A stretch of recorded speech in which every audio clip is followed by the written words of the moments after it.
Good afternoon. I'm Joe Bandel. I am the last Rosicrucian. This is my weekly update on things that I think of interest related to Gaia's ascension. And of course, today's the winter solstice, December 21st. And energetically, for me at least, it's been very, very specific and very, very powerful. The shift in energies has really been apparent. And before I get into that, what I want to share something just for what it's worth, because you're gonna everybody's got to follow their own path. In fact, what I have found, and the name that what I'm going to put out for the title of this video is the tipping point, because energetically that seems like what has is happening with the incoming energies that come in at the winter solstice, the beginning of the year. Now, I can see people nodding their head and going, yeah, yeah, yeah, the winter solstice, this kind of stuff, that, and things like that. And they believe in the cycles of the year in an intellectual basis.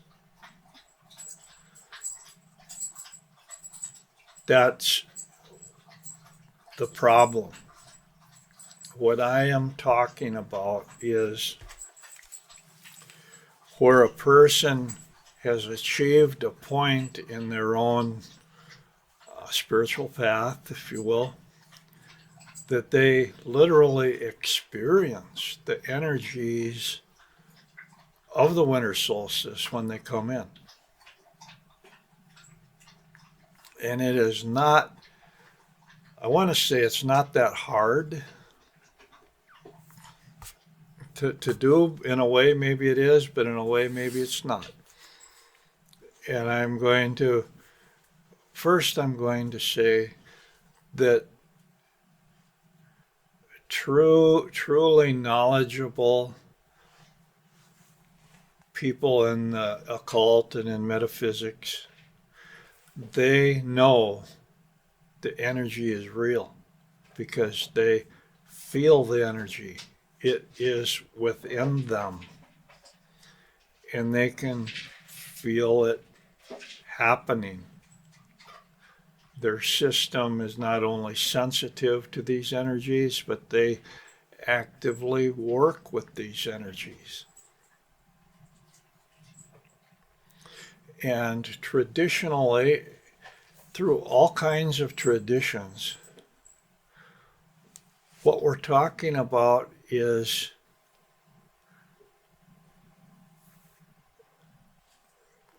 it's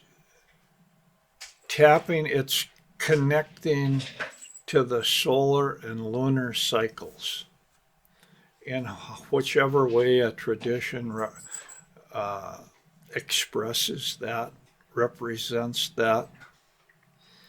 But I'm going to give an example for myself when this first happened to me, when I connected to the solar and lunar cycles. I literally could tell when the new moon and the full moon, we'll say the full moon at first here, when the full moon happened, because there was this energy that felt like it was sloshing inside of me, and I couldn't integrate it. That's why it kept kind of sloshing inside of me. We're talking back in the 1990s when this really happened, probably back in 1991. uh, or 92, right as I was getting out of the Air Force. But I could tell the exact moment of the full moon because something would, it's like a dam would burst, and I could feel this energy flushing through me. And it happened over and over again. And we're talking about it probably happened over a year, year and a half before I gradually been able to integrate it. I was able to integrate it more readily. Um, so what I'm getting at is something that's objectively real. The energy flows inside you when you awaken those circuits. I can think of a few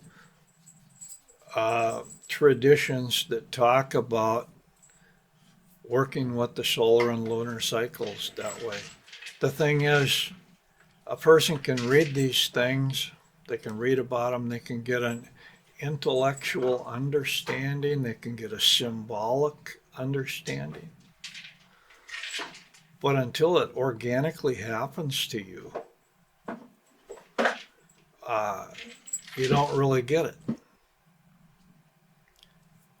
And I'm here to tell you that for over 20 years, that I felt the incoming energies at the winter solstice so strongly that I experienced energy sickness to the point where I just had to crawl over to the sofa or the bed and sleep it off because there was no way I could do anything with it. That's how severe the energy sickness was, and there was not really any way of grounding it because it was just coming in. For the last 5 years at least, my openness to this energy is increased to the point where I'm not really bothered by it anymore. I still sense it, but I'm actually open year round to the solar and lunar cycles so that it does not need to be so drastic. That should make sense because what I'm basically saying is in the beginning, when that floodgate first opens up, you don't have any way of dealing with it. And so it just kind of flushes through your system without uh, you're being able to do much with it. Later, it gets more useful. So, what I've tried to do, I've tried to spend a few minutes here just trying to share that we're talking about something that's objective, something that other traditions have talked about, especially magical traditions, um, pagan traditions, and something that I've been able to experience firsthand, and I've also known other people who have been able to experience the same or similar energies of the solar and lunar cycles in similar ways. So it's not something that I'm making up. It's legit. Okay, that was the first point that I'm getting at. The second point, or now I'm going to tell you basically what's involved.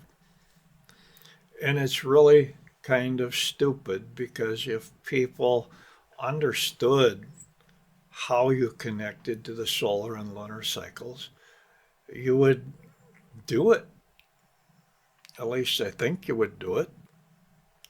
So, It's basically the first stage in the energy ball meditations that I've been doing myself and talking about for probably over 30 years now. If you visualize a ball of energy about 2 inches above your head and you draw the light down from source, from as high as you can, you draw it down and form a ball of energy with it and spin it and try to get it to stabilize right there. And you visualize it and you do that until it's stable. It kind of stays there on its own. And then you visualize a second ball of energy in the middle of your brain. And you start spinning that and visualizing that while at the same time retaining the visualization of the first energy ball.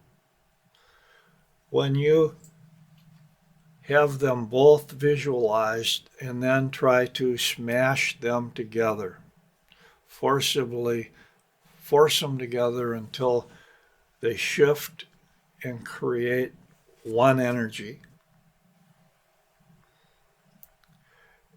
It's like something goes off in your brain and it just kind of goes boom like that. And instead of two energy balls, what you do is you kind of feel a basketball sized energy ball that's half inside your head and half coming out the back of your head. And what it's doing is it's taking that crown chakra, that ball of energy that's above the crown chakra, and it's linking it to the second one, which is in the middle of the brain, forcing those two together. And that, my friends, connects you to the solar and lunar cycles. Period. Dot. It's no mystery. But it doesn't happen by itself. You have to do the frickin' work. And okay, I'm sitting here and I've shared something. It's very significant. It's very important. And a lot of I have some. I sincerely doubt that very many people are going to take what I'm saying seriously enough to actually try or try until they succeed in doing that, which is unfortunate because I just told you how you can connect to the solar and lunar cycles. Because what happens is once you connect to the solar and lunar cycles, the soul development, your soul development, the progression of things, it becomes a given. It means that not only is the development of your soul, the development of your spiritual journey,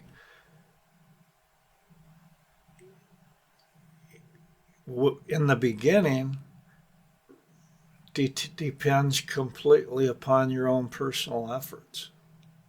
But once you connect to the solar and lunar cycles, the cosmic energies of the solar and lunar cycles assist the development of your soul. They help you. And things go a lot faster, they're a lot more powerful. And you begin to understand some of the things that have been written about energy work, things like that. So it's kind of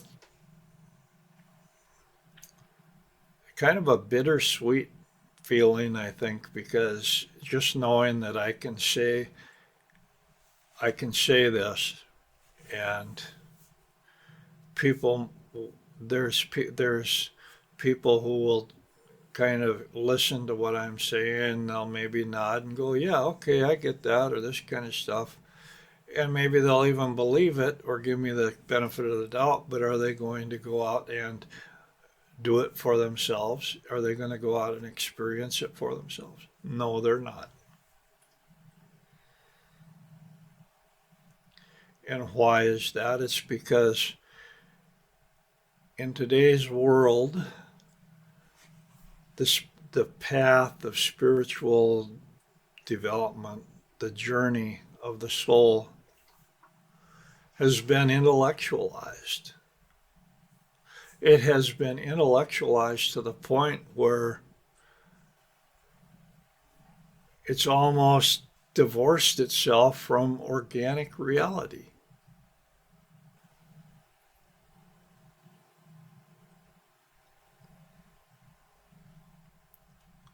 I'm going to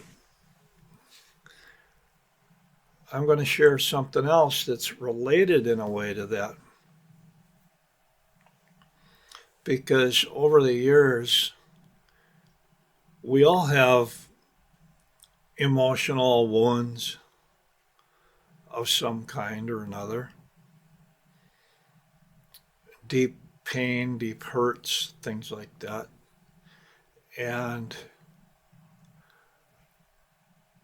the process of opening those old wounds up, bringing them into awareness where we can release them and be rid of them and actually begin the healing process, is one of the most powerful and one of the most worthwhile things that we can do.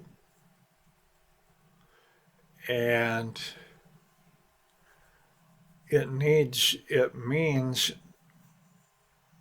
really opening things up that you don't want to open up.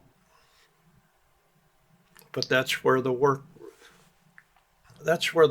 really happens. That's where the soul development really takes place. Some areas they call that shadow work. But that's something that I believe is very powerful, and connecting to the solar and lunar cycles it assists that very strongly.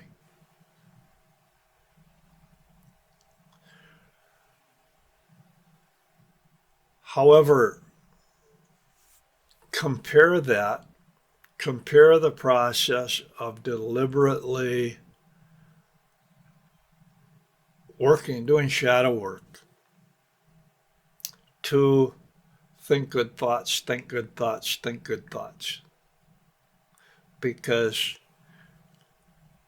the popular thing out there is the fluffy bunny approach of think good thoughts, think good thoughts, think good thoughts.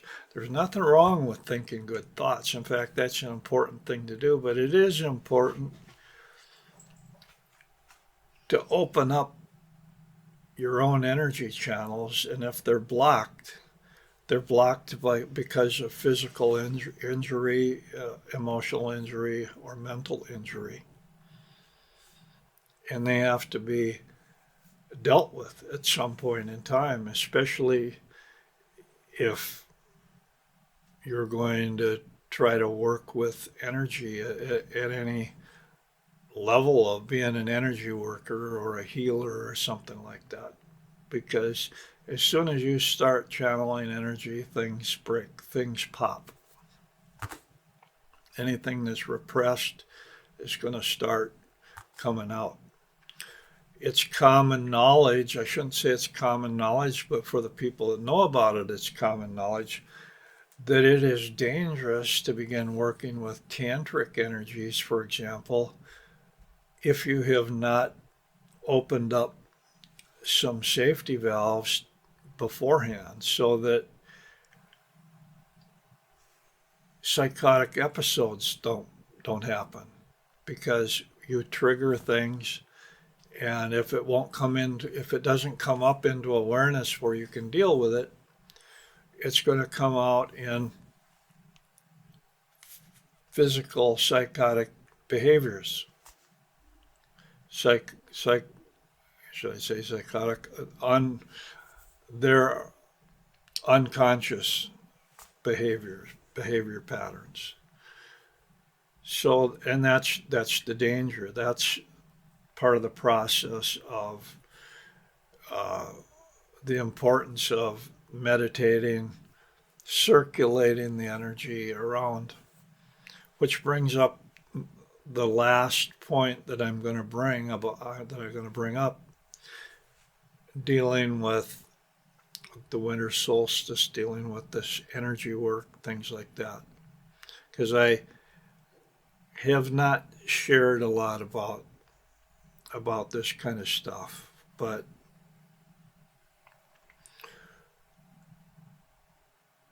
it's it's important to, when a person talks about meditating and they say I'm going to meditate, what's popular out there, there's two kinds of meditation. One is a guided meditation where you kind of visualize yourself sitting in a forest or by the ocean or a river, and you see the squirrels running around, you hear the waves flashing, you feel peaceful, things like that. Or you go on a journey, and it's a guided journey. That's probably, when a person thinks of meditations, that's probably the one that comes to mind the most. Okay, then you have, I guess, what you call a hypnagogic meditation, in which there's binaural beats, or there's subliminal messages that are in the music or the sound that you're listening to. And it may or may not be a specific guided meditation, but what it does is they're supposed to bring you into an altered state. The problem with those kind of meditations is that as you listen to it and there's that recorded sound, that recorded frequency, you are entrained upon that frequency, as opposed to being alert, conscious, and able to alter the frequency up or down if you need, as need be. In other words, if you really want to meditate, you want to be able to change the channel if you have to, because sometimes circumstance changes, you need to change the channel. You need to tweak things a little bit. Listening to a pre-recorded meditation that has something like binaural beats or a frequency in it, you cannot tweak. That's the limitation that you have with that. It's a crutch. You don't really need it. So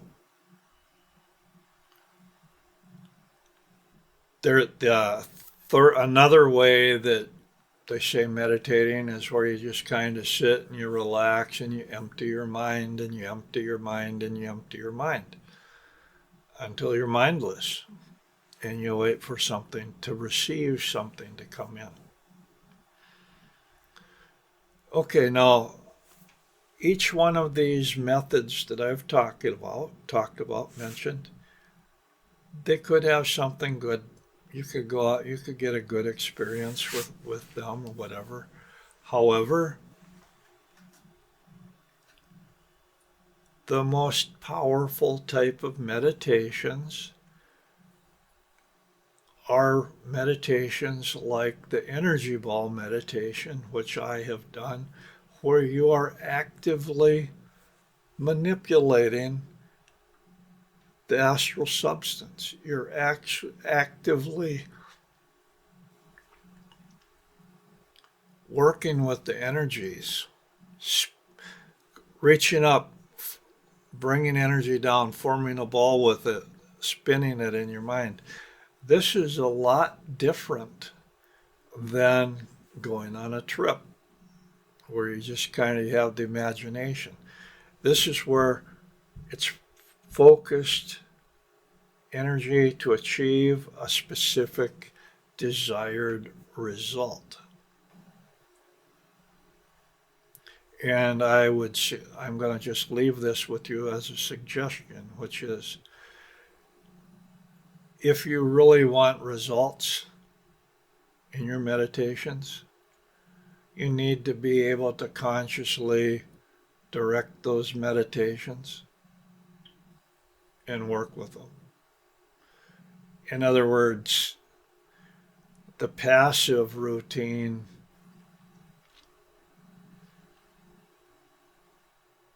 doesn't bring the results that a focused routine does.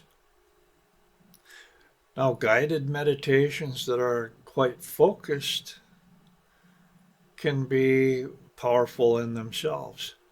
However, something like the energy ball meditation that I've given hundreds of examples of over the years is really very simple but very profound, and it creates the desired altered state and it allows you to be consciously working with astral material within that altered state as you're doing the meditation. So I'm just sharing those kind of things, and what I'm doing today, what I just did is basically I'm just saying, hey, if you want to really connect to the solar and lunar cycles, it's not that hard. But it is something you have to do. And the doing of it is pretty straightforward. And it brings significant, tangible results. I'm reminded of something that Julius Evola said about the path that he talks about in some of his books. He says, if it brings results, if it does not bring immediate results, leave it. You need to have something that is bringing immediate results. And that's what I'm trying to share. I'm trying to share something that does bring immediate results. So anyway, that's the end of this. I'm at 28 minutes. That's far more than enough for this winter solstice not a meditation, just a message. Other than saying that traditionally at the winter solstice, we receive the incoming energies that we will be expanding over the course of the entire year of 2025. In other words, this big influx of energy is coming into our cosmic bank account, if you will. And for most of us, that's our shot. And we dribble it away over the course of the year until there's nothing left.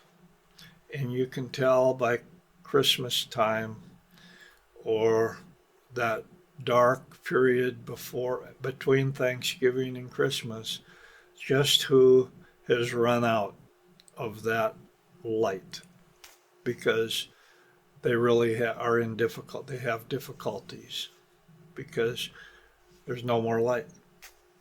Now somebody who is connected to the solar and lunar cycles has the ability at any point in time to supplement their store of light energy.